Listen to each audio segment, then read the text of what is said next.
নাকি আপনি? ঠিকই তো চশমা পরে আছে, তবুও চোখে দেখেন না? বাসায় মা বোন নাই? বোন তো নেই, মা ছোটবেলায় মারা গেছে। আপনি তো নিজেই পেন্সিল হিল পরে হাঁটতে না পেরে উচ্চা গিয়ে পড়ে গেলেন। আমি কি ইচ্ছা করে পড়ে গেলাম? আপনি কিন্তু আবার বেশি কথা বলছেন। জি, আমি একটু বেশি কথাই বলি। সরি বলুন, লোকজনটাকে এখনই জড়ো করবো। চুইলে খালি লোকজন জড়ো করে। শুনুন, দেখো এই লোকটা আমাকে ইচ্ছা করে ধাক্কা মেরে, আমি সব দেখছি। উনি আপনাকে ধাক্কা কখন মারলো? আপনি নিজেই তো উঁচু খেয়ে ওনার গায়ের উপর, তার মানে আপনি ওই দলেরই লোক। আমি ওনার দলের লোক হতে যাবো কেন? আমি ওনাকে চিনি, অনেক ভালো মানুষ। থাক থাক, আর সার্টিফিকেট দেওয়া লাগবে না। চলেন এক কাপ চা খাই। দোকানে যেয়ে বলবেন যে মামা এক কাপ কৃতজ্ঞতা চা দাও তো। দেখলেন সময় কত বৈচিত্র্যময়। একসাথে আমরা পড়ুয়া কোচিং সেন্টারে কতদিন পড়িয়েছি, কখনোই আমাদের কারোর সাথে দেখা হয়নি, কথা হয়নি। আপনি পড়ুয়া কোচিং এর টিচার ছিলেন? হ্যাঁ। তাই তো বলি আপনাকে চেনা চেনা কেন লাগছে। আমি কিন্তু আপনাকে খেয়াল করেছি, আপনি কখনো আমার দিকে তাকাতেন। এত রাগ হতো, খেয়াল করতেন কেন? কারণ আপনি সবার থেকে অনেক আলাদা। আপনি কিন্তু বেশ মিশুক আছেন। ও আরেকটা কথা, আমরা কিন্তু আজকে থেকে ফ্রেন্ড। জি? এত রং করার কি আছে? আপনার ফোন নাম্বারটা দিন, মেসের ঠিকানাটাও আমাকে দিয়ে দেন। ঠিকানা কেন? মেসের ঠিকানা দিতে হবে না। 772 আপনার কৃতজ্ঞতা চায়ের জন্য থ্যাংক ইউ। কেয়া, আয় সবাই টেবিলে বসে আছে। এখন খাবো না বাবা। কেমন আছে শফিক ভাই? তোর তো কোনো খবরই নাই। আমার ঠিক 11:33:54 একটা কল শিডিউল করা আছে। শফিক ভাই তুমি প্লিজ কিছু মনে করো না। আচ্ছা বাবা তোমরা খাও। বাবা কে? আমি ভাবি। কোন ভাবি? থাপ্পড় খাবি কিন্তু। ভাবি এখন না, 20 মিনিট পরে। তুই এক্ষুনি বের হ, জরুরি কাজ আছে, তোর ভাই ডাকে। রায়ান, কিছু ওষুধপত্র আনতে হবে, দোকান বন্ধ হয়ে যাবে তো। যেটা বলি সেটা যদি না শুনতে পারোস তাহলে নিজের পথ কিন্তু নিজে দেখতে হবে। আমি একটু পরে দরজা খুলতেছি, যাও এখন। চলো। হ্যালো। আমি একদম ঠিক সময়ে কল দিয়েছি। আচ্ছা আপনার নামটা যেন কি? আমার নাম কেয়া। কোন সেবনের আড়ালে ফুটলো আবার কেয়া যে? রায়হান, আমি অনেকদিন ধরে আপনাকে চিনি না। এত ঘুরায় পেঁচে আমি কথা বলতে পারবো না। আমি আপনাকে অনেক পছন্দ করি। আমি আপনাকে খুব পছন্দ করি।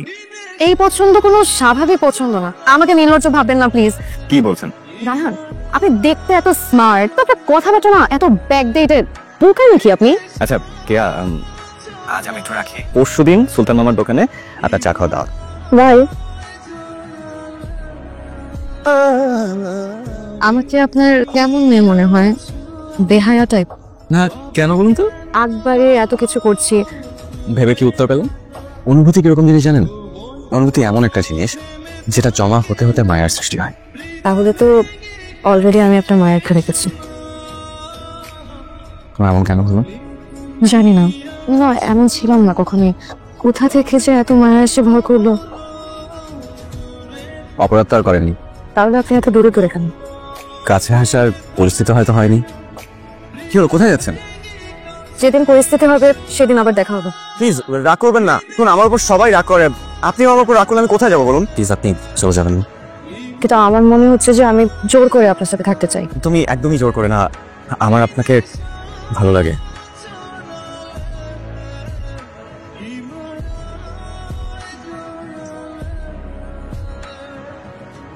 কি যে জ্যাম আজকে রাস্তায় জানো। একটু ঠান্ডা পানি দাও তো আমাকে, রুমে যাচ্ছে। নিয়ে খাও। কি ব্যাপার, সমস্যা কি বলো না? তুমি জানো না যে আমি খুব স্পষ্ট কথার মানুষ। যত তাড়াতাড়ি সম্ভব রায়হানকে বাসা থেকে সরাও। ও কি তোমার মাথার উপরে বসে আছে নাকি যে সরাবো? কি হয়েছে, এরকম আচরণ কেন করতেছো? মানে তুমি বুঝো না বিষয়টা। আমাদের বাসাটায় রায়হানের কি কাজ? যাও একটা চাকরি করতো, সেটাও শেষ। কথা বললো তো আমার ভাই শোনা না। আমার পুরো বাসাটাকে লম্বরখানে খুলে দেখেছি। রায়হানের উপরে কতদিনের ক্ষোভ তোমার সেটা আমি জানি না, তবে একটা কথা তোমাকে স্পষ্টভাবে বলে দিতে চাই, আমার জীবনে তোমার গুরুত্ব যতটুকু, রায়হানের গুরুত্ব ঠিক ততটুকু। তো কোথাও যাবে না। আমি এক্সট্রিমলি সরি। It's okay. পারলে রায়হানকে একটা কল করো। অনেকদিন না আমরা একসাথে বসে খাবার খাই না। আমার সাথে যদি তুমি রায়হানকে ফোন দাও বেশি খুশি হবে। ওকে। এই যে বিস্কিট নাও। এখানে কেন? ওরা আমার খুব প্রিয়, আমার বন্ধু। আমাকে একটা বিস্কিট দেন, আমিও খাওয়াই। আসসালামু আলাইকুম। কার কাছে? আপনারা নাকি অনেক ভালো, তাই আসলাম। কারা ভালো? রায়হান বলেছে যে ভাইয়া ভাবি নাকি অনেক ভালো। তুমি কিয়ানা, আপনি আমাকে চিনেন? চিনবো না কেন? আচ্ছা দাঁড়িয়ে কেন আসলাম, ভেতরে আসো। বসো, আমি একটু নিচে যাবো আর আসবো। কি মনে করে হঠাৎ? ভাবি আজ রায়হানের জন্মদিন, ওর ফোনটা বন্ধ, তাই। তোমার আর রায়হানের রিলেশনটা কেমন? পালিয়ে বিয়ে করে ফেলো, তাই একবার বিয়ে হয়ে গেলে সব ঠিক হয়ে যাবে। করবো পালিয়ে? প্রেম করবে, বিয়ে করবে না? রায়হান কেমন বেকার, কোনো দায়িত্ববোধ নেই ওর মধ্যে। একটু দায়িত্ববোধ আসবে, তোমাদের আলাদা একটা সংসার হবে। রায়হান আসে না কেন? আমি কি চলে যাবো? না, চলে আসবে এক্ষুনি। আসতে পারি?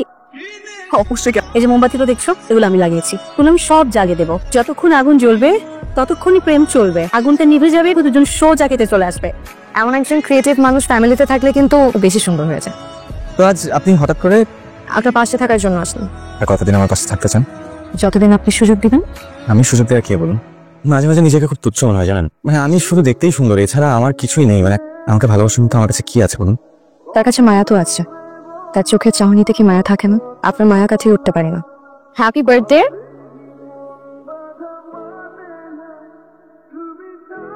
কিরে শফিক, আয় আয় ভিতরে বস। কোনো কথা থাকলে বাসায় এসে বলছি। এঙ্গেজমেন্টের রিংটা কিনলাম তো। ওই দেখা দেখা দেখা দেখা, এই যে খুব সুন্দর। আবার নিজের অজান্তেই আরেকটা হাত নিজ সংকোচে ধরে থাকলাম, যেন কত জন্মের ভরসা সেই হাতে। ঠিক আছে, আসবো। তাহলে আমি তোমাকে কাল যেই টাইম বলে দিব ওই টাইমে চলে আসবা, ওকে?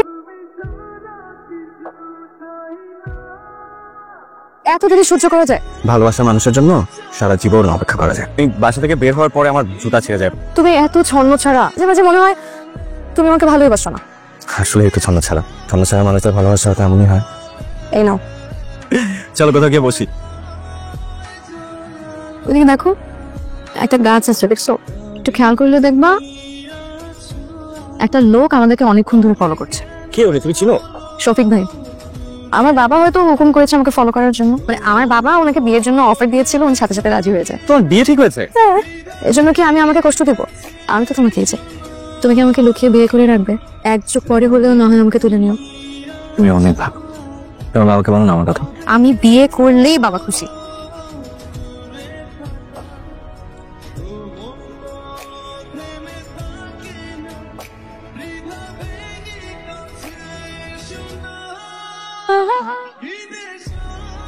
চায় চিনি করে চামচ দিবি। শফিক ভাইজান আছে না, উনি আবার চায় চিনি খান না। শফিক ভাইজানের কথা এখানে কোথা থেকে আসতেছে? এমনি আসতেছে।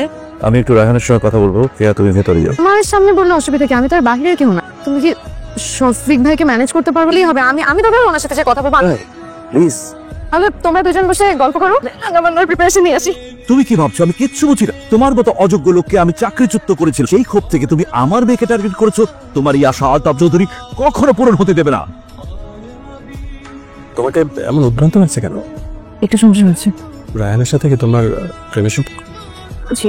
কি রায়হান কোনো সমস্যা করেছে নাকি? না না না, সমস্যা আমার বাবা। কি ব্যাপার, দুজন একসাথে? টাইমিংটা মিলে গেছে। দাও, ও রুমেই আছে, আসো।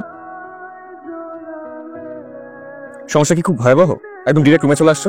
আমার বাবার তোমাকে পছন্দ হয়নি। শফিক ভাইয়ের সাথে নাকি আমাকে বিয়ে দেবে, সবকিছু ফাইনাল। কেন তোমার বাবা তোমাকে কিছু বলেনি? না তো। শফিকের আন্টিটা হাতে পড়ে ফেল।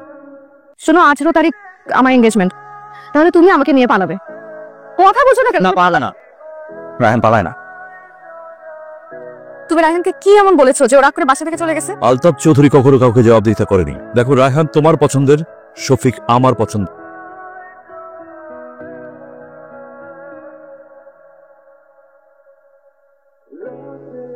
তোমার প্রবলেমটা কি? কিছু কি হয়েছে? রায়হান, রায়হান আমার সিরিয়াস।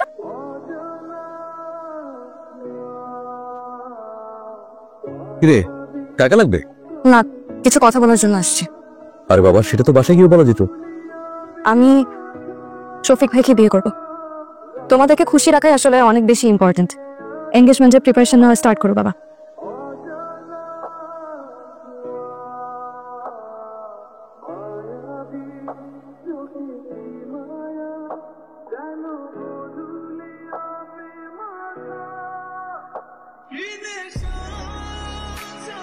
তুই তো ঘরের মেয়ে ঘরেই থাকবি, সমস্যা কি? আপনার ছেলে কোথায়? ভাইজান নিয়ে আংটি বদল করতে গেছে, আরো নাকি দামি আংটি নিতে হবে। আরে খুলে দেখ, তোর পছন্দ হলো কিনা। কোথায় যাবে?